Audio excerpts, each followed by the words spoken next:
আমি ছুটে ছুটে এই অন্ধকারে কোথায় চলে গেলাম? এই বাচ্চাগুলো আমাদের দোকানে কি কিনতে এসেছিল, আর আজ কি দোকান পুরোটা ভেঙে দেবে? হ্যালো বন্ধুরা, আজ আমি ঘুম থেকে উঠতে একটু দেরি করেছিলাম, আর ঘুম থেকে উঠেই দেখলাম ইলেকট্রিকের কাজ হচ্ছে ঘরে। মা আর ভাইও সকালবেলা ঘুম থেকে উঠেই মিস্ত্রিকে একটু সাহায্য করে দিচ্ছিল। তারপরে আমি টুপিটা মাথায় দিয়ে চলে গেছিলাম দোকানে গিয়ে দেখলাম মিস্ত্রিটা ভাঙার কাজ শুরু করে দিয়েছে। আজ দুটো মিস্ত্রি এসেছিল, একজন ভাঙছে আর একজন মালগুলো ধরে বাইরে নিয়ে যাচ্ছিল, আর বাবা দাঁড়িয়ে দাঁড়িয়ে কাজ করা দেখছিল। তারপরে ঘরে গিয়েছিলাম স্ট্রিপ লাইটগুলো দিয়ে আসতে, যেগুলো আগের দিন সন্ধ্যাবেলা দোকানে এসে অর্ডার করে গেছিলাম আমি, ভাই আর বাবা মিলে। তুমি কি রান্না করছো?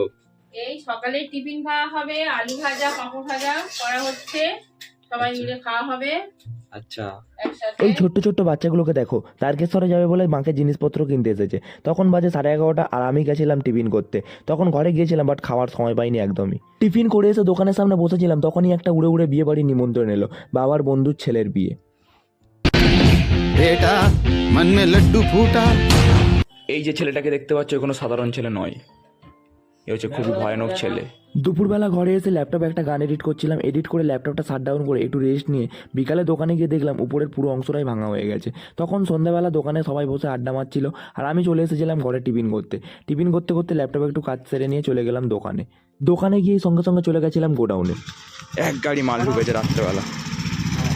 ব্যাস, ওখানে থাক, আর বেশি কথা হবে না। অনেকটাই রাত করে গাড়িটা এসেছিল, আর গাড়িটা ফিরবে অনেক দূরে, তাই যতটা তাড়াতাড়ি পারা যায় মালগুলোকে সবাই মিলে গোছালাম। তখন বাজে 10:30, আর আমাদের মাল গোছানো সবে কমপ্লিট হলো। জায়গাটা দেখতেই পাচ্ছ, পুরো অন্ধকার। তারপর মালগুলো গুছিয়ে নিয়ে বাবা দোকানে গেল দোকান বন্ধ করতে, আর আমি হাঁটতে হাঁটতে চলে এলাম বাড়ি। আজকের ভিডিওটা এখানেই শেষ করলাম। ভিডিওটি ভালো লেগে থাকলে লাইক কমেন্ট শেয়ার করতে ভুলো না। দেখা হচ্ছে পরের ভিডিওতে। Till then, by.